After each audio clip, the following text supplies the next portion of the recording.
Dear ladies and gentlemen,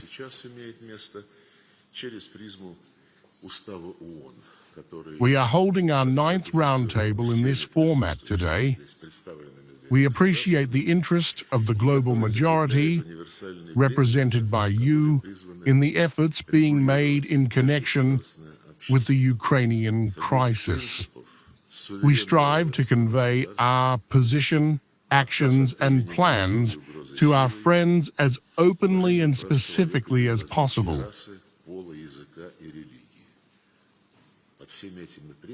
This time, I would like to look at what is happening, its history, and the current situation through the lens of the UN Charter, which has been ratified by all the states represented here, and which enshrines universal principles intended to regulate interstate relations.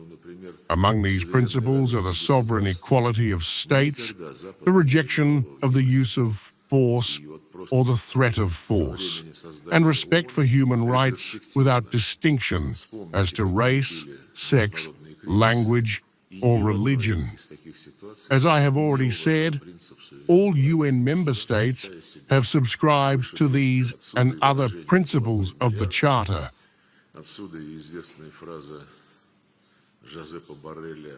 However, our Western colleagues, for the sake of better understanding the geopolitical situation, let us call them the Western minority, either completely ignore the principles of the Charter or, for example, have never taken the sovereign equality of states into account. Just recall, retrospectively, since the creation of the UN, the international crises that have occurred, and in none of these situations did the West respect the principle of sovereign equality of states, considering itself above others.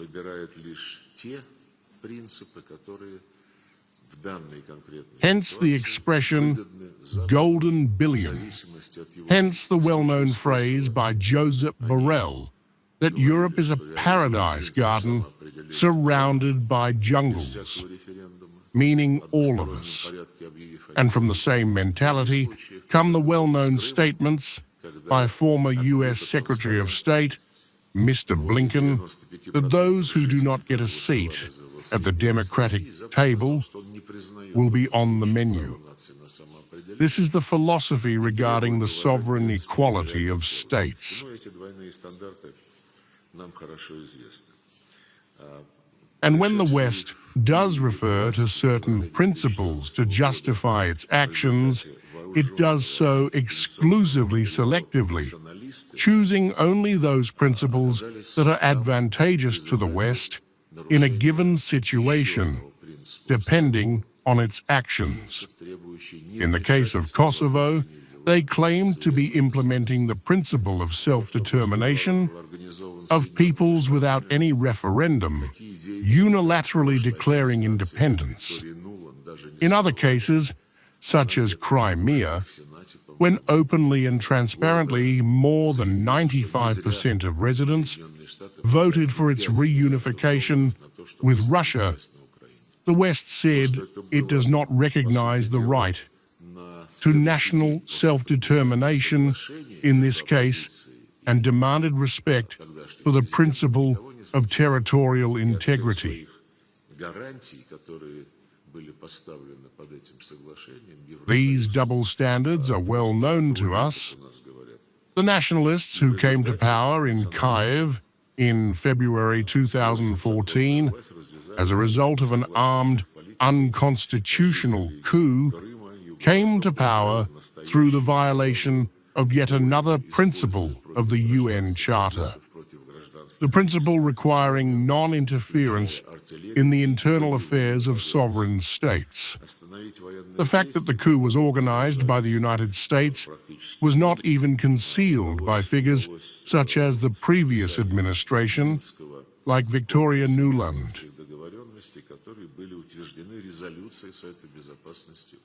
At a Senate hearing, I believe, she proudly stated that the United States did not spend $5 billion in vain to change the government in Ukraine. The fact that this happened essentially the day after the signing of an agreement between the opposition and the then president did not bother anyone. And the European Union simply backed away from all its guarantees that were placed under that agreement, as we say.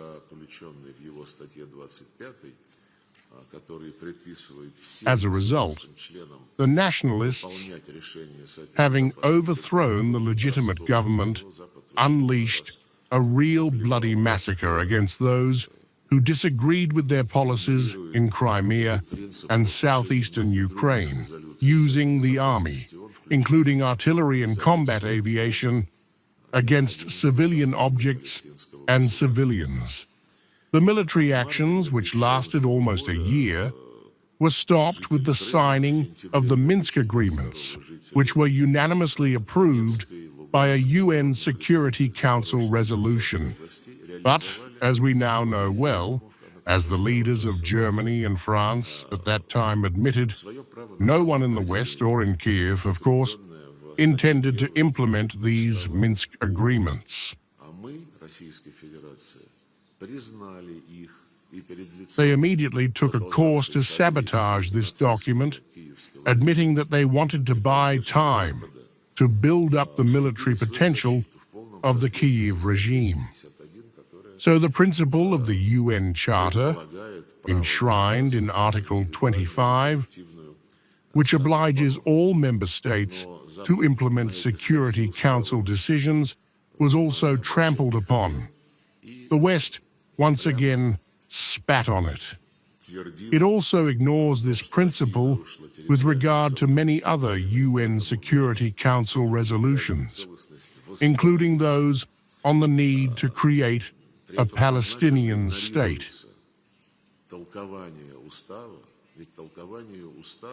In March 2014, the residents of Crimea, and in September 2022, the residents of the Donetsk and Luhansk People's Republics, Zaporizhzhia and Kherson regions, exercised their right to self-determination, enshrined in Article 1 of the UN Charter, through referendums which I have already mentioned, and we, the Russian Federation, recognized them and, in the face of the ongoing aggression of the Nazi Kyiv regime, supported by the West, stepped in to protect them in full accordance with Article 51, which provides for the right of a state to individual or collective self-defense. But the West did not want to pay attention to these articles of the Charter and stubbornly insisted that Russia violated Ukraine's territorial integrity, and therefore this territorial integrity must be restored.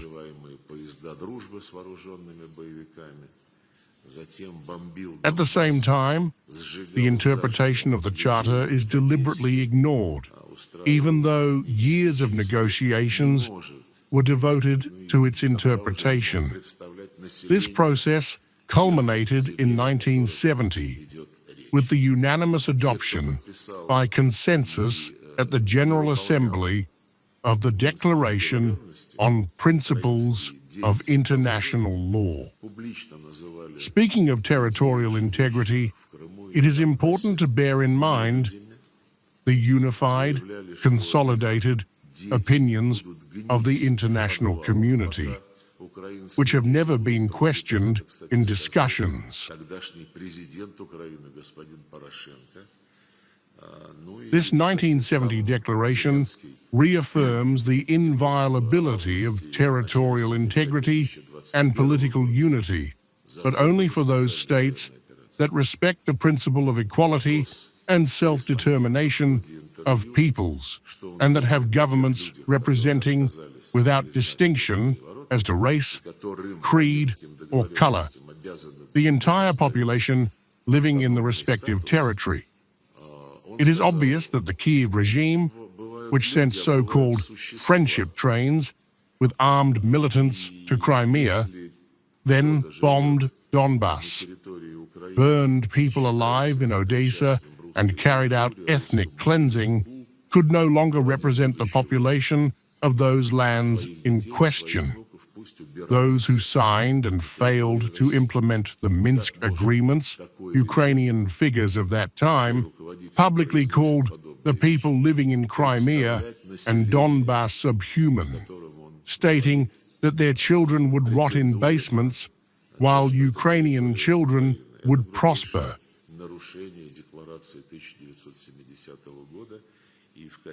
This, by the way, was said by the then president of Ukraine, Mr. Poroshenko. And by the way, Zelensky himself, somewhere in August or early September 2021, long before the special military operation, when asked by a journalist during an interview what he thought about the people who refused to recognize the coup and who, under the Minsk agreements, were supposed to be granted autonomous status, said that there are people and there are creatures. And if someone lives in Ukraine and considers themselves part of Russian culture or the Russian language, for the sake of their children and grandchildren, they should leave for Russia.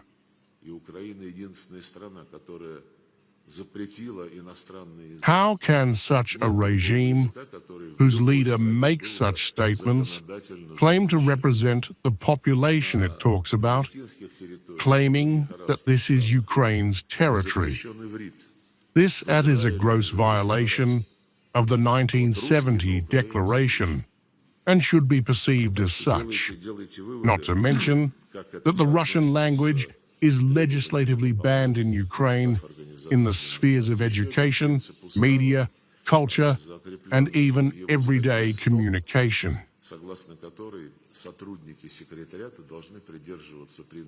If you go to a store in Ukraine and speak Russian, you may be refused service or even reported to the police.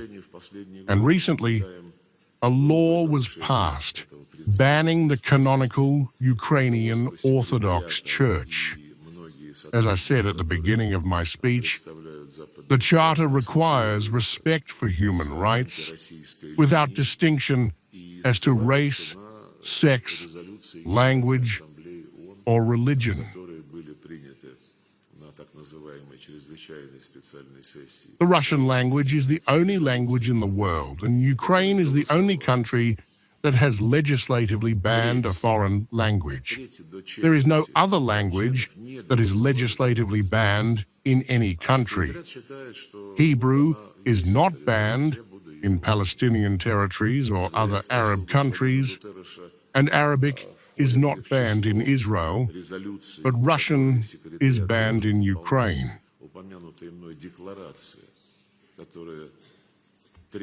So draw your conclusions about how this aligns with the requirements to comply with the UN Charter. Another principle of the Charter is enshrined in Article 100, according to which Secretariat staff must adhere to the principles of impartiality, equidistance, objectivity, and act in the interests of all member states. Unfortunately, in recent years, we have observed gross violations of this principle of impartiality. The Secretariat leadership and many employees representing Western countries align themselves with an anti-Russian stance and refer to UN General Assembly resolutions adopted at the so-called Emergency Special Session on Ukraine. There have already been 8 such resolutions which were voted on. A third to a quarter of member states did not vote for these resolutions. Yet the Secretariat believes that since there is this resolution, it will implement it. When I asked Mr. Guterres whether the declarations I mentioned, which require respect for the principle of self-determination of peoples, are among the resolutions the Secretariat must implement, he dodged the question and, in his statements, as well as those of his official representatives, continues to demand or speak out for resolving the Ukrainian crisis based on international law, the UN Charter, and the principle of Ukraine's territorial integrity. You see, this is, of course, a failure by the Chief Secretariat official to comply with the Charter's requirements. The overall tone is set, by the way, in an anti-Russian vein.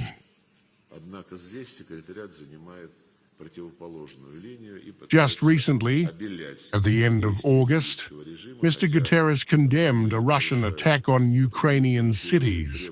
Every time Ukraine and its European masters start a hysteria, accusing Russia of destroying civilian targets and civilians, we see the Secretariat supporting such statements and, together with the Western Ukraine, demanding that Russia be punished in some way.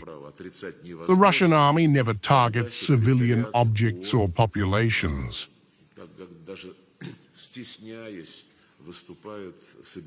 For every accusation, we have asked, where is the evidence? Where are the facts? Show us the facts. And as for the fakes accusing the Russian army of crimes that later turned out to be committed by the Ukrainian regime, there are numerous facts. We even have a special video, which we will definitely show you at some point. But the violations of international humanitarian law by the Kiev regime are so obvious that they cannot be denied. And there are plenty of facts. However, here, the Secretariat takes the opposite stance and tries to whitewash the actions of the Kiev regime, even though they violate such key requirements of international humanitarian law as the prohibition on placing military equipment and firing positions in residential areas, torture and mistreatment of prisoners of war and civilians. And when certain gross violations of international humanitarian law can no longer be denied, the UN Secretariat even hesitantly issues impersonal calls for restraint addressed to both sides. We observed a similar reaction when it was obvious to everyone how inhumanely the Nazi formations of the Kiev regime acted, invading the Kursk region, where there are no military targets at all. They deliberately targeted shops, schools, and other civilian objects, killed and took civilians hostage. And the fact that the UN consistently defends the Kiev regime has been repeatedly confirmed, including with regard to the situation in Bucha in April 2022. 3 years have passed since the Kiev regime and its Western curators fabricated a story about the alleged mass killing of local residents by Russian servicemen, announcing new sanctions against our country. I have repeatedly appealed to Guterres. We sent an official letter to the UN High Commissioner for Human Rights, requesting assistance in obtaining data on how the investigation of the episode, which the West turned into a tragedy in April 2022, is progressing. Several official requests were sent to Mr. Turk, the UN High Commissioner for Human Rights, the last one in September 2024. We received a response only in July of this year, meaning it took almost a year to respond. And the response contains rather interesting information. The Office of the UN High Commissioner for Human Rights analyzed our request and concluded that the relevant information cannot be disclosed, as it would violate confidentiality obligations to third parties and could jeopardize the safety of UN operations. If you understood anything from this response, I envy you, but one thing is clear. The Secretariat has no intention of exposing those who stage bloody provocations. And by the way, regarding Mr. Guterres, I have been asking him the same question for 3 years now.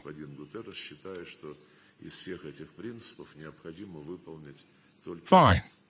You may not have access to the investigation, but could you, Mr. Secretary-General, use your authority to obtain a list of those people whose bodies were shown in Bucha on Central Street, shown, by the way, by a group of BBC correspondents who happened to be there? I have appealed to Mr. Guterres both personally and publicly at a Security Council meeting. He shyly looks away. I believe this is a disgrace for the Secretary-General and the entire Secretariat. Just the other day, literally yesterday, Mr. Guterres made another statement saying that he is not optimistic about rapid progress in the peace process in Ukraine. An immediate ceasefire is needed, but one that would lead to a resolution based on the UN Charter, international law, and General Assembly resolutions. I have already told you about the General Assembly resolutions and the principles of the UN Charter that Mr. Guterres ignores, believing that out of all these principles, only respect for Ukraine's territorial integrity must be fulfilled, meaning, with the support of Europeans, the withdrawal of Russian troops from the lands whose populations voted against remaining part of the Nazi regime.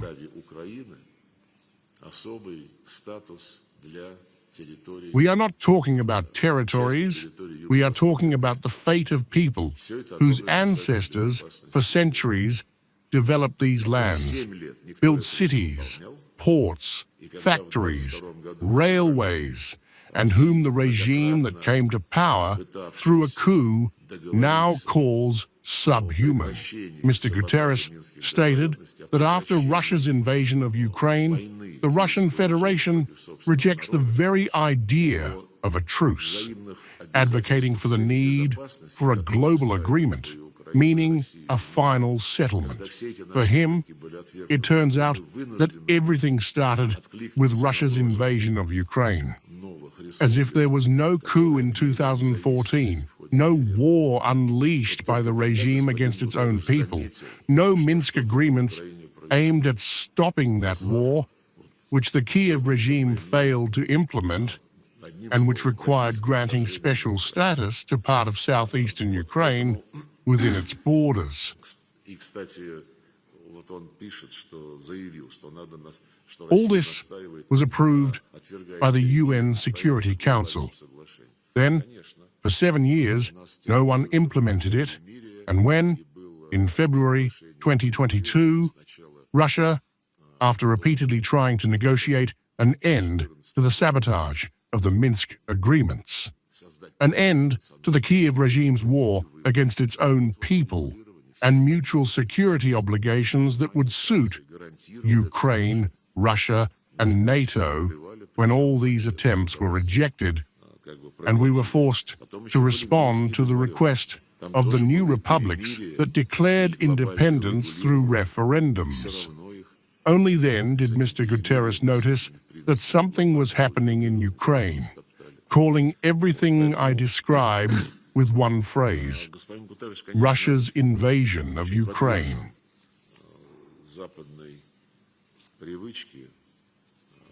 He stated that Russia rejects a truce and insists on a global agreement.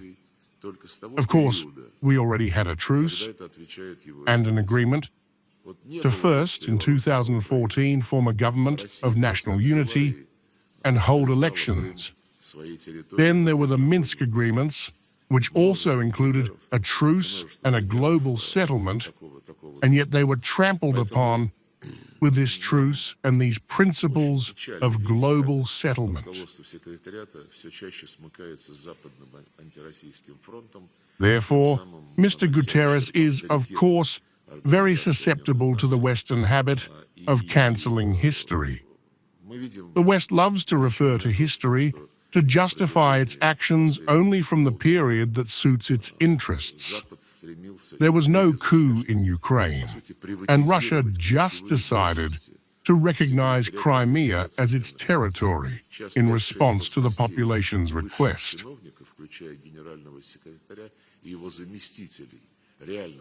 There are many examples of this kind.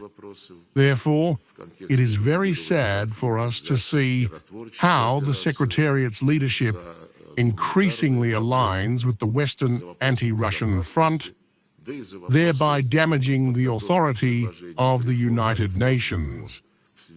We see the reason for this in the fact that, for many years, the West has sought, and not without success, to essentially privatize key positions in the UN Secretariat.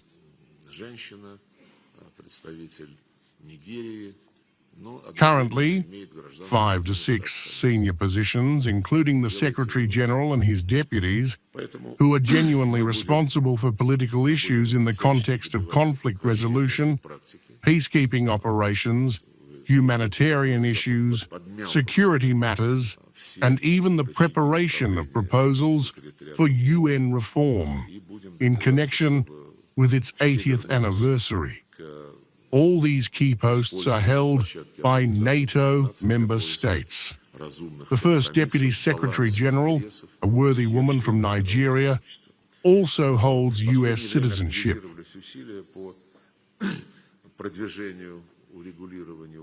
We will do our utmost to end this practice, as a result of which the West has taken control of all the levers of the UN Secretariat's management, and we will strive to ensure that everyone returns to using the UN platform to seek reasonable compromises and a balance of interests for all members of the international community.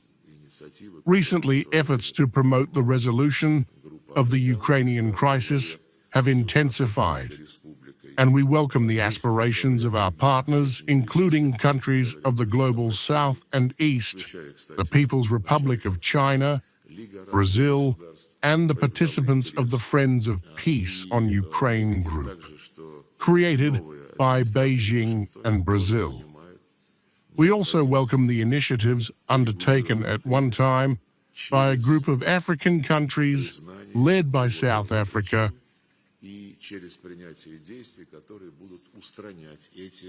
There are also a number of other appeals, which I won't list all of, including, by the way, at the beginning of the conflict, the League of Arab States showed interest.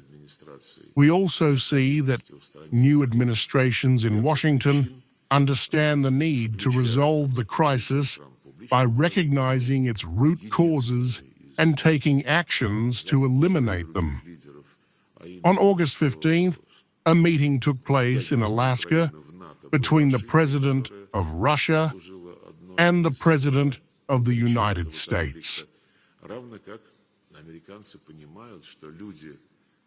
There, the American administration clearly demonstrated an understanding of the need to address these root causes, including, as President Trump publicly stated, I believe the only Western and other leader to do so, that dragging Ukraine into NATO was a mistake that contributed to this conflict, just as the Americans understand that the people who, in protest against the oppressive Nazi regime, voted in referendums to join or return to the Russian Federation will never live under the oppression of the current Kyiv authorities.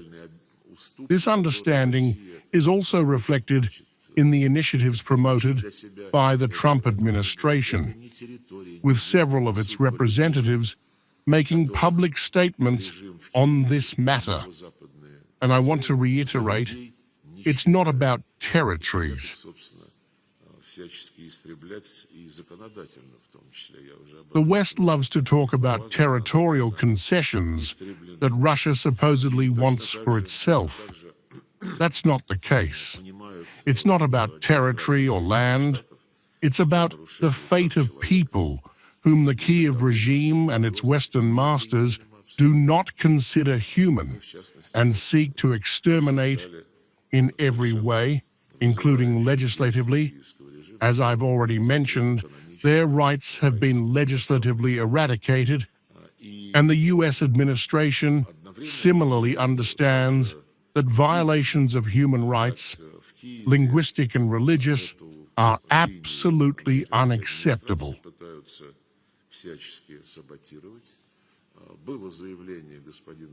In particular, we discussed the outrageous actions of the Kyiv regime in banning the canonical Ukrainian Orthodox Church.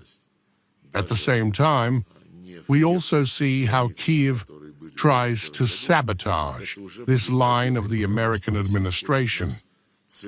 Some time ago, Mr. Zelensky made a statement reflecting on what would constitute a victory for Ukraine. He said that if Ukraine preserves its statehood, even if not within the borders it had in 1991, that would already be a victory, because Russia wants to destroy us entirely. The essence of this admission was that he understands the impossibility of returning to the old way of life, as if nothing had happened.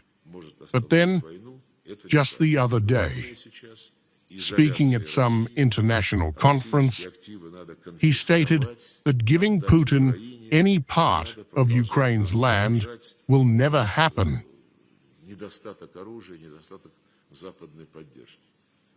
And it may seem to some that exchanging territories or trying to tempt Putin with the restoration of trade with America could stop the war.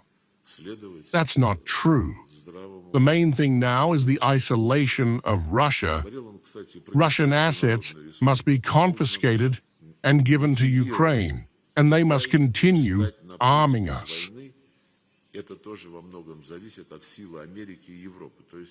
We lack weapons, we lack Western support. Essentially, he wants to prevent sensible forces in the West from following a sensible course. By the way, he spoke about the People's Republic of China. China needs to be motivated to take a path without war. This, too, largely depends on the strength of America and Europe. In other words, he is pitting America and Europe against the People's Republic of China, dividing power or escalating the situation.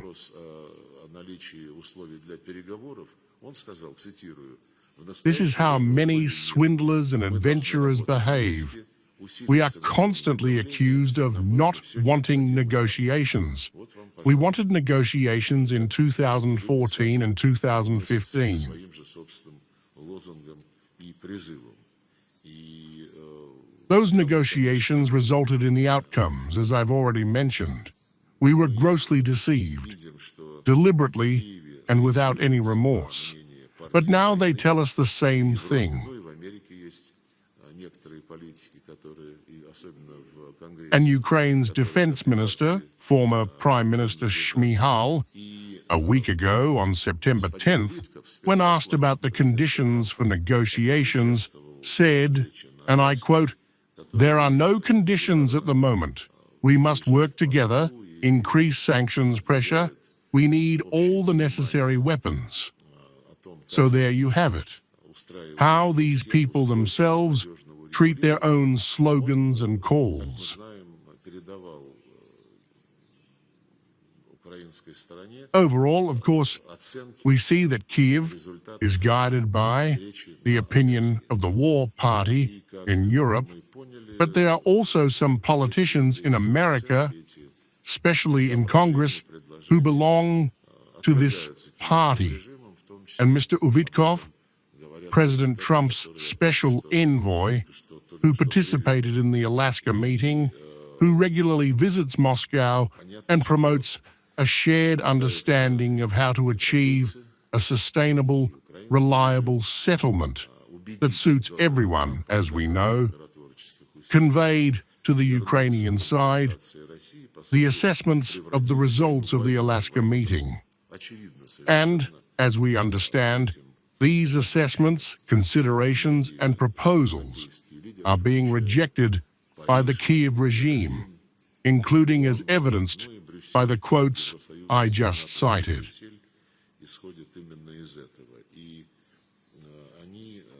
And it's clear that both the Europeans and the Ukrainian regime are trying to convince Donald Trump to abandon peacekeeping efforts and return to confronting Russia, essentially turning Biden's war into Trump's war. This is obviously a concern for many European leaders, including Paris, Berlin, London, and Brussels, both EU and NATO Brussels, and they, of course, want to derail the peace process. There was a very negative reaction to the Alaska meeting. European leaders immediately rushed to Washington and tried, while demonstrating their loyalty, to use sophisticated methods to prevent the Trump administration from moving toward facilitating real regulation, rather than escalating sanctions pressure, which in any case has no meaning and no decisive impact on Russia's economy. Lately, they've also been talking about forming some kind of peacekeeping, but in reality occupation forces, and discussing the creation of a no-fly zone over Ukraine. Now they're debating whether it's possible to shoot down objects over Ukraine from the territory of neighboring countries, or whether they need to wait until those objects approach the border. We had great satirical writers, Ilf and Petrov, and in one of their novels, they described how, in the early days of Soviet power, people would gather in public places and simply start discussing politics. French politics, British politics, the Soviet Union, which had just been created. These writers characterized them as peak vests, meaning people who are responsible for nothing but love, to portray themselves as major figures and talk about issues they are utterly incapable of resolving.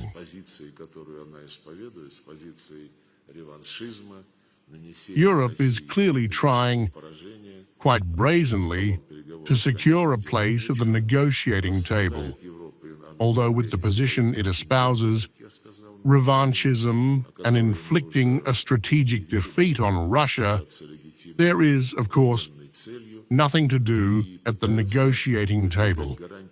Europe is discussing sending its contingents to Ukraine, which we have already declared will be considered legitimate military targets, and trying to promote security guarantees for Ukraine, formulated without our participation, and openly aimed at creating military threats to the Russian Federation.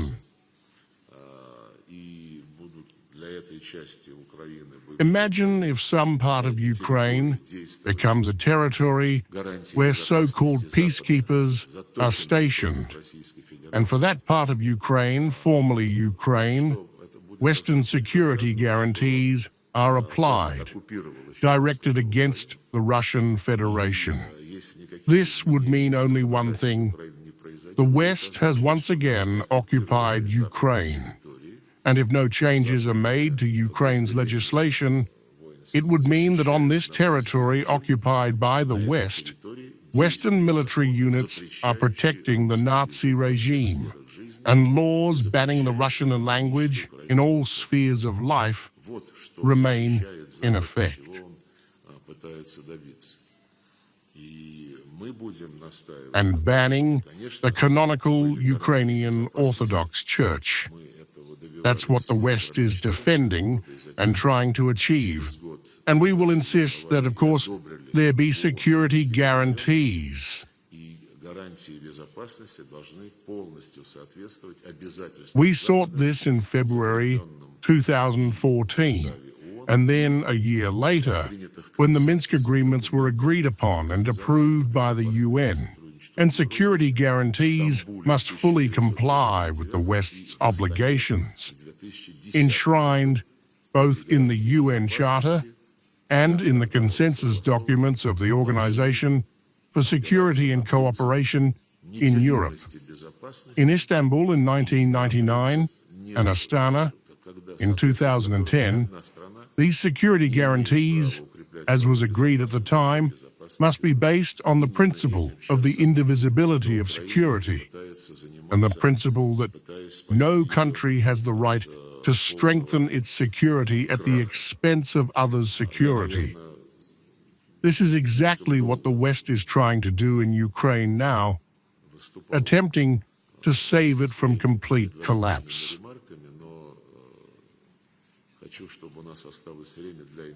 I have probably spoken too long with my preliminary remarks, but I want us to have time for an interactive dialogue, and I ask the moderator to proceed to this part.